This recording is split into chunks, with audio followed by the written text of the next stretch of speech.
I want to see you guys implement things.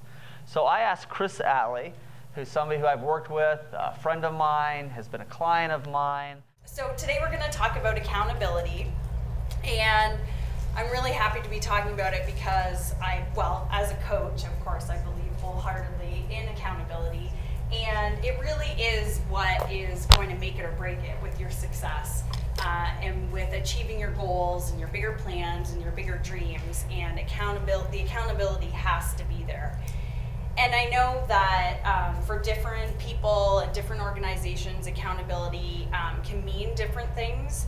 And so what we're going to talk about today is personal accountability. And personal accountability is really about valuing and honoring your bigger goals and commitments.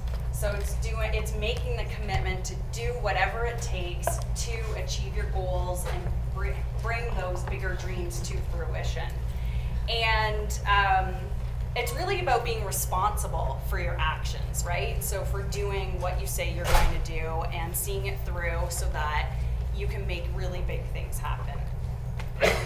And so what I'm going to actually share with you today is just with my work, with working with other entrepreneurs and other business owners, I've kind of seen a few trends, like what David was just talking about, how people have the best intentions, especially coming to an event like this. You're learning lots of stuff. You're excited to get back and implement. Well, what happens that prevents people from actually implementing and putting things into place and being held accountable? So I'm going to share with you 6 of those factors that I've seen. Does that sound good? Yes. Sure. All right. So you can tackle them and avoid them and move through them. So the first is limiting beliefs, and this is such a big one. We could probably spend weeks on this topic. It's important to realize that, our beliefs are passed down from generation to generation, and it's usually coming from, caregivers or parents or other influential people in our lives, and those beliefs are being passed down to us, and we're usually just accepting them to be true. And what can happen is, I've worked with a lot of people where there's a lot of stuff around self-worth that comes up, right? So if you're not feeling worthy or you're not feeling deserving of having the success level that you want, it's going to prevent a block. And it's actually going to affect the way you see things. There could be an opportunity right in front of you that you're not even going to see. And that's because of that limited thinking. And it could be the smallest thing that happens when you're little. Someone could say something, I've just heard it be like the smallest thing that someone will say, an adult or a caregiver, that will start having the child think that they're not good enough, they're not smart enough. I know I, myself, in grade 9 had a teacher that said I needed to drop down a science level, which, if you haven't figured out by now, I'm from Canada. The outs and abouts didn't give it away. And I had a science teacher that said I needed to drop down. I wasn't doing well in grade 9 science. And in Canada, if you didn't stay in advance the whole way through, you couldn't go to university. In my family, it was all about going to university. And so it's a good thing that I also have a very strong will, and I said, the heck with you, I'm going to do it anyway. And so that determination enabled me to plow through. I stayed in advanced science. I got good grades. I went to university, all of that stuff. But that voice stayed with me. So whenever, it's dulled a little bit, but whenever I'm going to do something new, there's that voice of, am I smart enough? Am I good enough? And it stays with you. So unless you're aware of it, it can actually sabotage you. And so those things, when we're younger and when we're older, anytime we have an emotional reaction to anything, it automatically goes into our subconscious. And our subconscious is designed to keep us safe. And so it wants to keep us comfortable and where we're safe, and of course growing and running a business, we're putting ourselves out there, and that's scary and that can be risky. So unless you're aware of some of those underlying beliefs that are in there, because our subconscious is like the operating system, for how we run our lives and how we make decisions. So if we're not aware of some of those beliefs that are in there that are dictating how we're seeing the world and how we're making decisions, it literally will sabotage our success. So the first thing is to look at, where do those beliefs come from? What's going on a deeper level? And I wanted to share a quick fun story. Has anyone heard the story about the ham in the pan? No, you have? Okay, great. So for the rest of you, so there's this cute little story. So there's a wife who's cooking a ham, and she cuts the ends off the ham. And she says, and her husband says, "Why do you cut the ends off the ham?" And she said, "I don't know. My mom did it that way." So then they go to her mom and say, "Why do you cut the ends off the ham?" She said, "I don't know. My mom did it that way." So they go to the grandma and ask the same question, "Why do you cut the ends off the ham?" And the grandma says, "Because the pan was too small." So that had been passed along generation to generation, that's how you cook a ham, right? And it was just accepted to be true. So it's the same with money beliefs, you name it, it's the same thing. So it's really important to look at what those beliefs are and how you're making your decisions. Because you may have the best intentions of getting something done, but if your beliefs are off, then you're not going to do it, and you're going to find every other excuse in the book to not do it. So that's the first one. The second one is overwhelm. So I see a lot of business owners, and I used to be in this place too, where you're overwhelmed with everything that you've got going on. There's so many moving pieces with running a business, and it's taking you away from focusing on the right revenue generating activities. And I strongly believe that sales is one of those top revenue, if not the top revenue generating activity. So I love what David's teaching about the marketing and generating leads, but you still have to have a sales conversation with people and convert them into a paying customer. So most of your time should be focusing on making sales calls and having a team and support in place to help you with the other details that are involved with running a business. So even if you're just starting out and have one client, I always say to my clients, hire someone after you have even one client, a virtual assistant or some other type of assistant that can help you. If you're further along with building your business, then you want to make sure you have a great team in place so that you can be doing what you need to do. The third is rules. Almost forgot there. Rules. So this all goes back to beliefs too. We set all of these rules and parameters for ourselves of how we need to do things and the way we need to do things.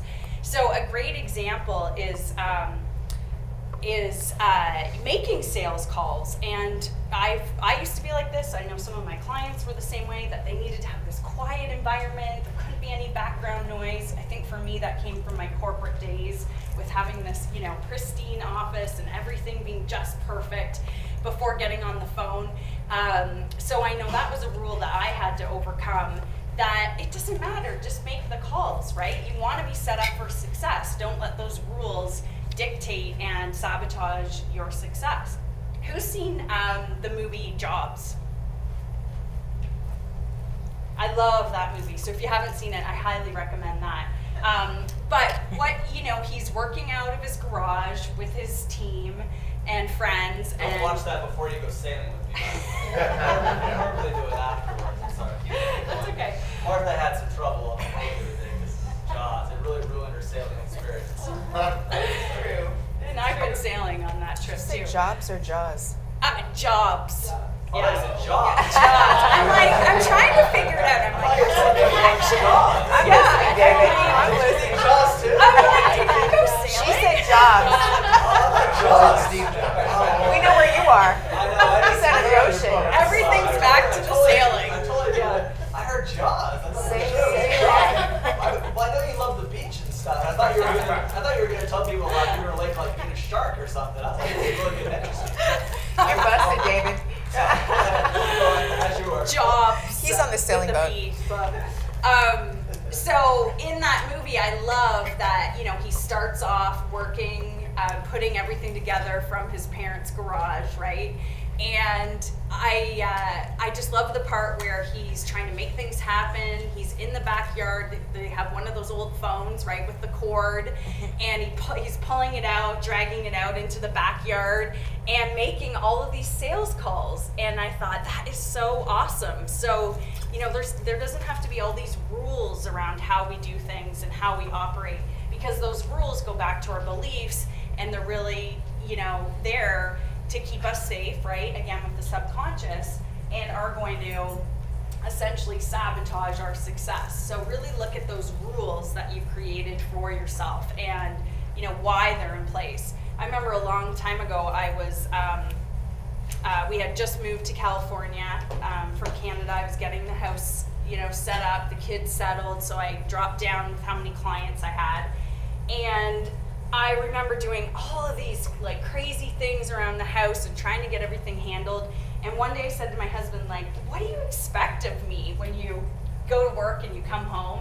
And he was like, you know, just that the kids are safe and fed. I was like, oh, that's it? Like, you know, who's putting all this pressure on myself? You know, it's me. So look at what are those rules, what are those expectations that you're putting on yourself. What are we on? 4? Blame. Oh my gosh, this is a big one. If you can take anything away from this talk today, I would say it's this subject matter. And know that everything that's happening in your life is a result of you. So taking 100% responsibility for every single thing that's happening in your life is huge, whether it's good or bad. And, you know, just touching on some of the spiritual laws of success, one of them is cause and effect. So for every cause, there's an effect. For every effect, there's a cause. When you really get deeper into looking at this and analyzing it and studying it, it's the cause is always your thinking. Always, always, always. So if something's not going right in your life, if you don't have the results that you want, you know, anything that seems negative at all, look back to what the thinking is behind it. So it's limited thinking that's holding you back. And you know, this is, even if it seems like the other person, if there's been a situation, someone's done something terrible, and it looks like they're completely at fault, try to find that 1% of your part in it. So how are you responsible? And it might even be as simple as it's showing up in your life because there's a lesson, it's providing you with an opportunity to grow, there's something that you need to learn to do, and you really want to find that. You know, they talk about the silver lining, and you might not see it right away, but know that it's there. So it's showing up for a reason. You've attracted it, you've manifested it, it's a result of your thinking. So really look at that as well. And you know, my husband and I were talking about this last night. I was sharing with him what I was going to be speaking about today. And he's still in corporate America and, you know, runs a big team. And he was telling me how all the managers are blaming each other for things, mistakes that are happening. And we were just talking about how, you know, that really comes from a fear-based mentality where we're afraid to get in trouble and we're afraid to make mistakes. And if you look at where that started from, you know, it happens when we're little. We don't want to fess up to something to our parents because we're afraid we're going to get in trouble, right? And what is the bigger cause, or the bigger reason there, is because we don't want them to stop loving us. So when you really start to dig these things out, you can see, you know, how we're taught in society really to blame other people. So we need to look at taking responsibility for every single thing that's happening. And again, if the results aren't where you want them to be, then you need to look at what type of thinking is preventing you from being who you need to be so you can get the results that you want to have. The next one, the 5th one, is lack of commitment. And so really, you know, not, well, I want to say not being who you need to be, but also breaking your commitments. So, you know, not showing up the way you need to be, breaking commitments with yourself, your team. You know, think about if you have a team and you have staff, if you're not showing up fully and you're breaking your commitments and you're not doing what you say you're going to do, that really, you know, trickles down. And then the next next thing you know, your company has a bad reputation, they're not credible. I know that's something that I look for when I'm going to partner with people, is how do they show up for their commitments? Are they in integrity? And I just won't do business with people that aren't. So that's really important. And you know, it's really about making the commitment to yourself to achieve your goals and doing what needs to happen. Maybe you're tired, maybe you're not feeling well, it doesn't matter. If you have a goal, you need to stick to it and do everything possible to make it happen. And then the last one is free coaching. So, you know, I might be a bit biased here, but I have to say that anybody I know that, you know, has said, well, I'll just, you know, have some coaching from a friend, and I know a friend who's a coach who's going to help me out, that I haven't heard of that ever ending well. So I definitely don't recommend that. If you think that's what's going to hold you accountable, then I would really argue that you're wrong. And the other thing is free mastermind groups. I definitely think some people can be successful and it can hold some people accountable. But if you look at those people who are having success with it, they are really the ones that are go-getters, they're determined. You know, they don't need a mastermind group to make things happen, right? So I really don't recommend anything free. I think something happens, whether it's right or wrong, but when you invest in, you know, a mentor or a coach or a mastermind group, whatever that looks like, the money piece actually holds you accountable. So the stakes are higher, you're really gonna do what you need to do to make stuff happen, and you're more apt to, you know, be accountable and do what you need to do to hit your goals. So those are the 6 kind of trends, I guess I would say, that I've seen that hold people back from being accountable. And you know, it works when you stay committed, when you make the commitment to yourself to do whatever it takes, to get the support you need to do it, to tackle all the issues. It's not just about learning the strategy, it's digging out what's holding you back, those beliefs and some of the other things we've talked about. You really can create, you know, whatever you want to create. And that's, you know, your ideal lifestyle, that's your bigger business goals, doing what you love, you know, and I've been able to make some really big things happen by doing what I say I'm going to do and committing to those goals and not stopping and persevering. You know, we made a huge dream come true. I was telling some of you on the break, with moving from Canada to California, and more recently to the beach. It was always the beach that I wanted to get to, and we were in inland for 4 years and just made it down to the beach. For those of you who know about visas, you can't just pick up and move. So that was a huge thing that we made happen. And you know, building a high 6-figure business too, by not giving up, by persevering, being held accountable. And my boss can be a real, you know, pain in the butt sometimes. She makes me work for it. So, you know, it's possible for you too. If you hold yourself accountable, have that support system in place, you really can achieve anything that you want to achieve. And, you know, so I would think about, as you're sitting here and David shared some awesome strategies and you're excited and, you know, all fired up to get back to your office to implement everything, what do you need to have in place to be accountable? So really think about that. You want to be set up for success. So how are you going to be accountable with the tasks and the to-dos that you've mapped out from here today? Because, you know, I've seen that happen so many times where people, entrepreneurs, business owners will go to an event, they're psyched, they're so excited, and then they'll get back and they don't implement anything. So how are you going to hold yourself accountable to what you map out? I mean, first of all, you need to know what you're going to map out, have clarity around that plan, and then how are you going to stay accountable to that? You know, what needs to change? And, you know, with some of the things we talked about with beliefs and rules and behaviors, what do you need to let go of in order to be able to achieve the results that you want?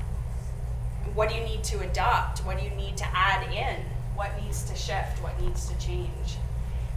So, think about that. I don't think we have time right now, but maybe before you even go, take a serious look at what needs to change in your environment and in your thinking in order to stay accountable and do what you say you're going to do.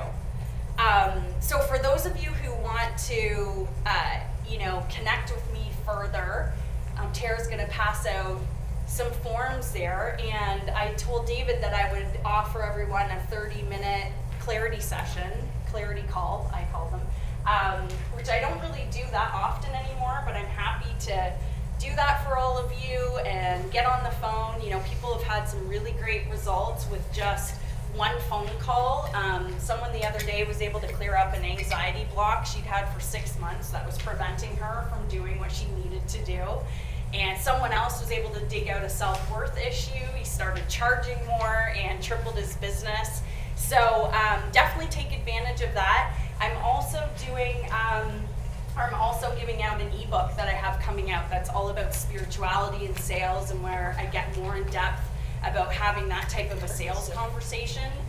So feel free to check off the box if you would like that too, and my team will make sure that you get a copy. So I hope that was helpful. Thanks for having me.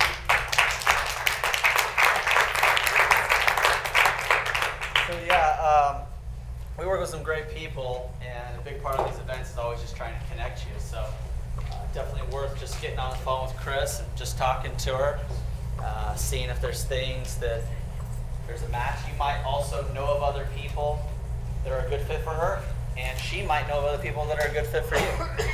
So definitely something worth doing.